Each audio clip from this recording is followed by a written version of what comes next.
Hola, mi nombre es Miguel Ángel Rosales García y yo les voy a hablar sobre el Porfiriato.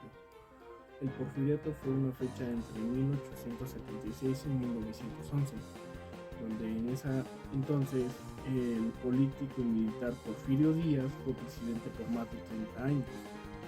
Esto tuvo muchos beneficios para el país, como un ferrocarril o mayor exportación de recursos o mayor comercio con otros países o la trasladación de cosas de un estado a otro. Y para México esto fue bien, pero a la vez malo. ¿Por qué bien? Porque todas las ganancias o el dinero que debió haber sido para el pueblo, pues lo que salía de ahí se iba para un sector que era de gente rica o extranjera o de gente empresarial, y la gente que era del pueblo no tenía los recursos o fueron discriminados, no se les respetaban los derechos, se les robaban los terrenos que tenían. Eh, Esto fue hasta 1910-1911, donde Madero eh, quiso ver que no se reeligiera, lo cual no se cumplió, porque el presidente Porfirio Díaz era muy selecto con su gobierno, no era justo con el trato de que las demás personas se podrían reelegir. Eso es todo.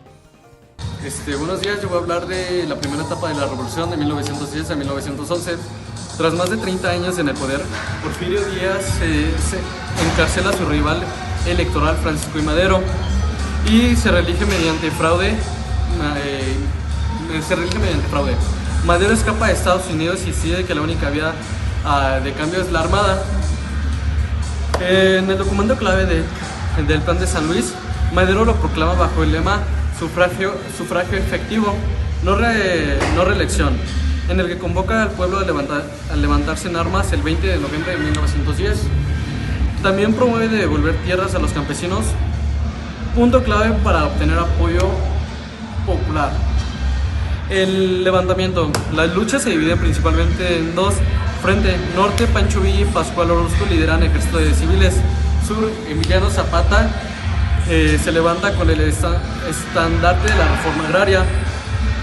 En su triunfo, en mayo de 1911, las fuerzas revolucionarias toman Ciudad Juárez. Ante la presión, Díaz firma su renuncia con los tratados de la Ciudad Juárez y se marcha al exilio de Francia. Como resultado, Madero entra triunfando a la Ciudad de México y se convierte en presidente tras ganar las elecciones. Sin embargo, la paz dura poco porque no cumple de inmediato las promesas de reparto de tierras, lo que causa el descontento de Zapata y Villa. Muy buenos días, compañeras y compañeros. El día de hoy he venido a presentarles el tema de la Revolución Mexicana. Bueno, más específicamente comenzaremos a hablar de su segunda etapa, a partir de 1912.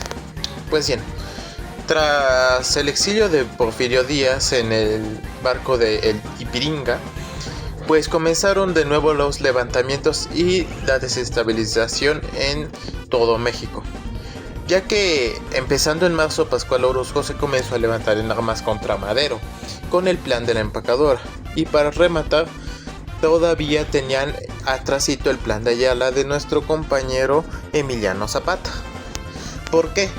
Puesto que a pesar de que Madero iba a cumplir con lo que se le había solicitado al momento de ascender al poder, pues al no hacerlo de la manera más rápida y óptima posible, pues comenzó a surgir ese descontento por las facciones revolucionarias. Bueno, tras que Victoriano Huerta derrota a los oroquistas, consolidando momentáneamente el poder de Madero, pero a pesar de que Huerta tenía mucha fuerza, aquí se dio cuenta de algo muy importante, y es que Huerta se dio cuenta de que simplemente Madero dependía completamente de él, y eso es un enorme problema para Madero, ya que Huerta, al tener tanto poder y prácticamente todo el control militar el porfiriato, bueno, del ejército porfirista, pues prácticamente puede hacer lo que se le dé la gana. Y eso es lo que pasa, ya que en 1913 ocurre la traición de este personaje, Huerta.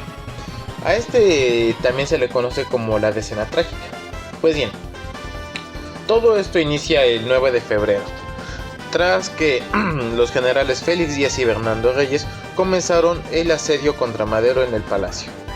Pues bien, ¿qué es lo que pasó? Pues al entrar en el asedio, el general Victoriano Huerta comenzó a hacer la pelea, y digo entre comillas pelea porque más bien no fue una pelea, estaban simulando un combate.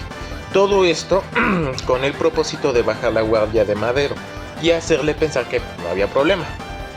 Cosa que estuvo re mal, ya que solamente 10 días después, el 18 de febrero, Victoriano Huerta traicionó a Madero por completo y lo termina arrestando en el mismo Palacio Nacional junto a su copresidente Pino Suárez. Y este movimiento fue muy importante, ya que además de que pues al arrestarlo pues ya básicamente no quedaba nadie al poder, pues aquí hay una regla muy importante, y es que si no hay ni presidente ni vicepresidente, pues tiene que ir el tercero al mando, que vendría a ser en ese momento Pedro de Lascurian. ¿Cuál es el problema?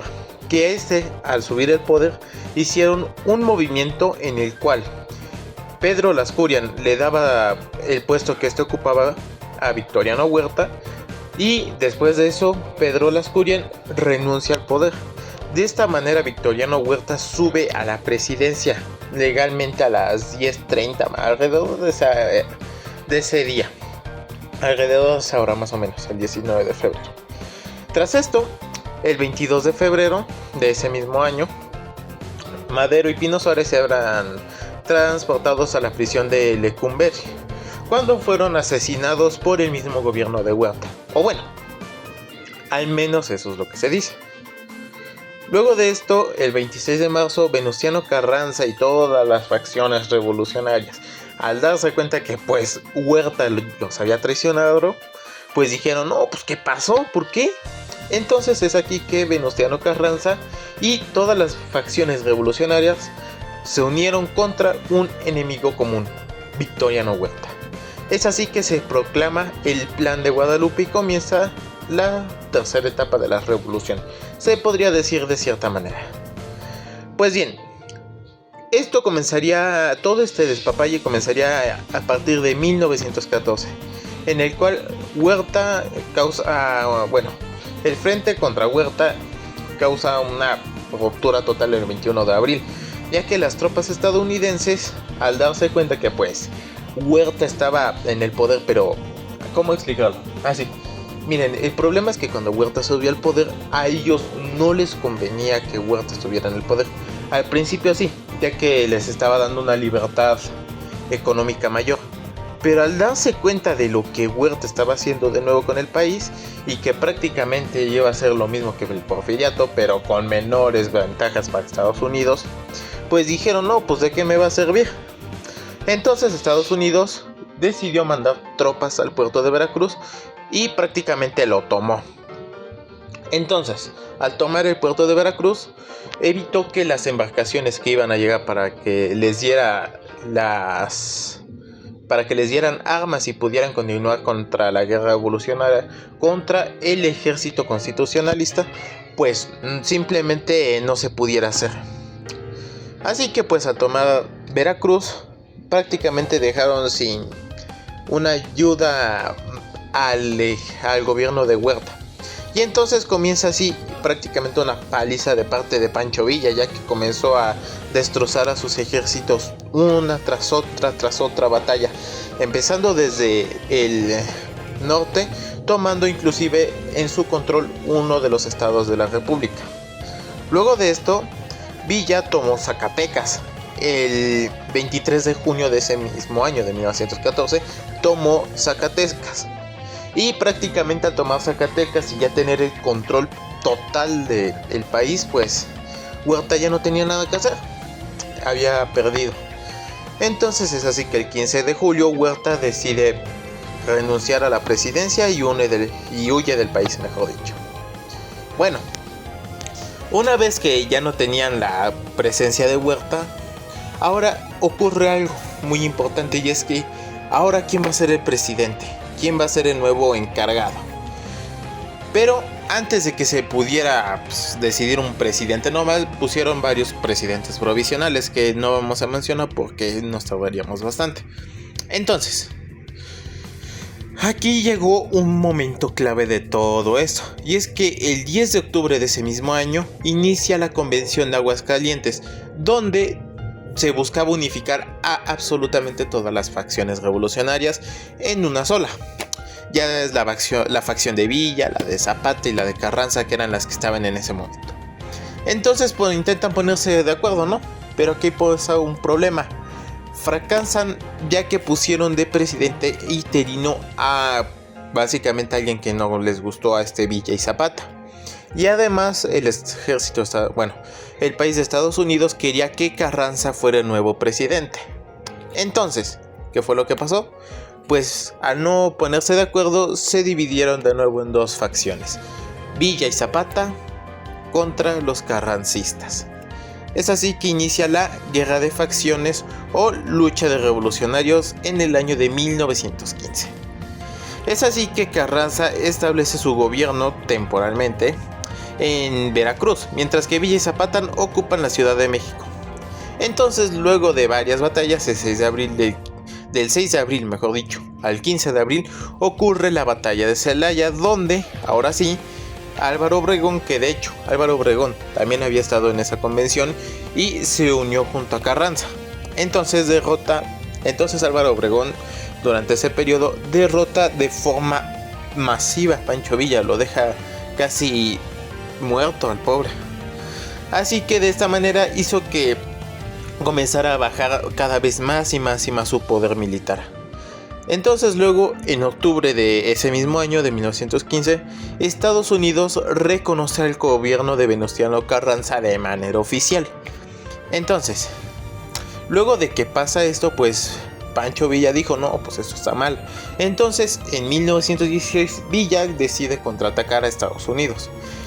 Pero pues, aunque sí logró dar de baja varias cosas, el gobierno de Estados Unidos, pues al ser tan grande e intentar capturar a Villa, pues simplemente no sirvió de nada y terminó huyendo.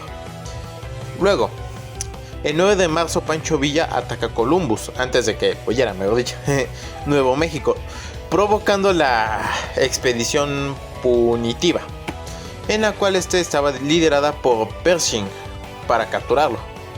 El 1 de diciembre luego inicia el Congreso Constituyente en Querétaro para redactar una constitución, luego de que pues Pancho Villa ya se viera superado. Es aquí donde inician varios conflictos entre Estados Unidos y Pancho Villa, y luego de que se retira pasa un año en el cual hubo bastantes levantamientos, pero ninguno muy importante para decirle. Pues tras esto llega 1917, el año más importante, ya que en prácticamente se podría decir que es en que acaba la revolución, ya que aquí se crea la nueva ley y el orden constitucional, ya que el 5 de febrero se promulga la Constitución Política de los Estados Unidos Mexicanos, que esta de hecho sigue vigente hasta el día de hoy, o sea, es la más reciente que hubo, aunque claro que hubieron ciertas reformas a lo largo del tiempo. Y bueno, ya solamente para finalizar, pues el 1 de mayo de ese mismo año, Venustiano Carranza asume la presidencia constitucional de México. Ahora sí que, aunque él había sido el presidente provisional, ahora sí, él era el presidente verdadero, el interino. Y es así como acaba este proceso de la Revolución Mexicana y comenzaríamos con el proceso de la posrevolución.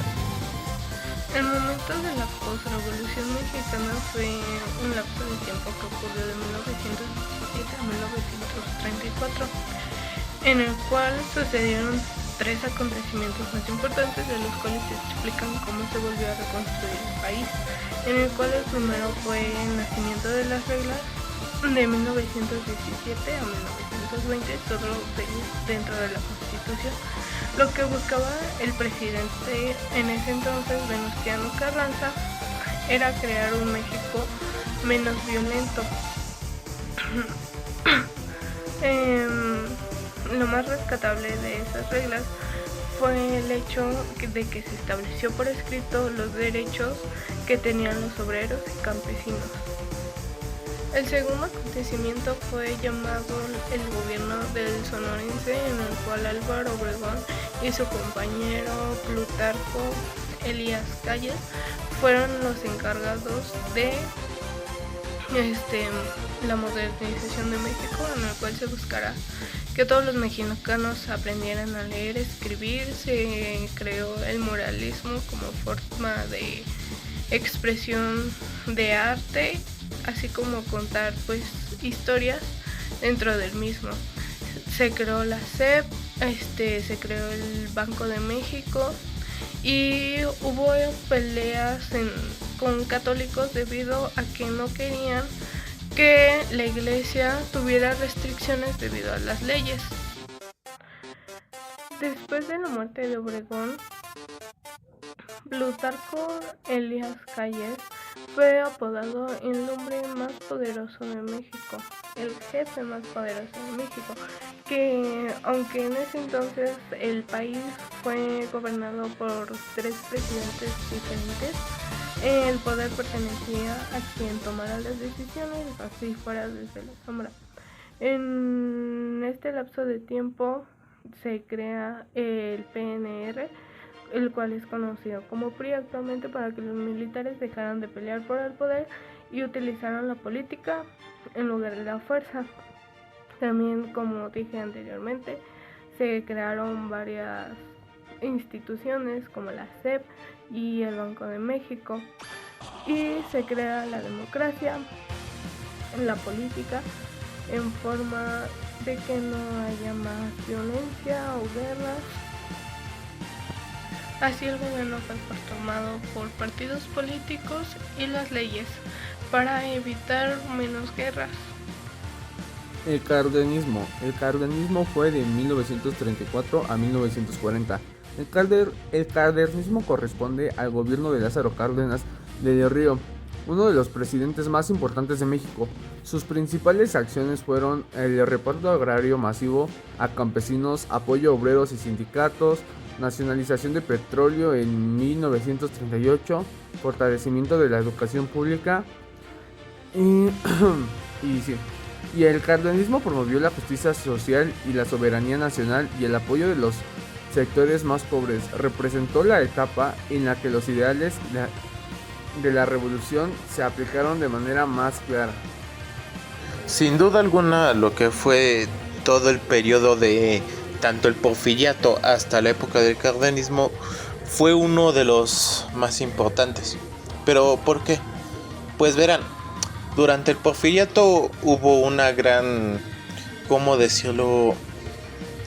Hubo una gran desigualdad social, económica, que puso al pueblo prácticamente patas para arriba. Era imposible para las personas tener una vida digna. Les tenían un montón de carencias. Y esto se vio reflejado a lo largo de toda nuestra historia. Ya que después de este periodo de 30 años que duró el porfiriato, inició el movimiento para cambiarlo todo, que vendría a ser las etapas de la revolución, que realmente este fue un proceso complejísimo, pero ya ni modo. Pero la revolución dio solución al porfiriato, dio solución a la reelección, a las tierras en sí, a ciertas partes de la educación, pero sobre todo permitió que el pueblo de México comenzara de nuevo a volver a alzarse. Pero este proceso no terminó ahí, ya que luego en la post-revolución ocurrieron otros conflictos más importantes, como el Maximato, las guerras cristeras. Pero sobre todo es que gracias a esta clase de guerras se dieron cuenta de varias carencias que tenía el gobierno, varias cosas que se debían de mejorar aún. Fue entonces que aquí entró el cardenismo, un proceso en el cual se renovó y se puso a México en uno de los puntos más altos de la historia, ya que se puso la soberanía sobre todo. Y además para comenzar, uno de los mejores movimientos, mejor dicho, de todo esto del cardenismo fue la expropiación petrolera, ya que sin esta prácticamente todas las empresas que estuvieran aquí en México seguirían siendo extranjeras y no sería para México. La verdad es que todo este proceso largo fue con una finalidad, y esa fue hacer que México sea como hoy es en día, ya que si no hubiera sido por el porfiriato, la revolución o por el cardenismo incluso, simplemente México no sería como es hoy en día. No tendríamos las mismas ventajas que tenemos hoy en día.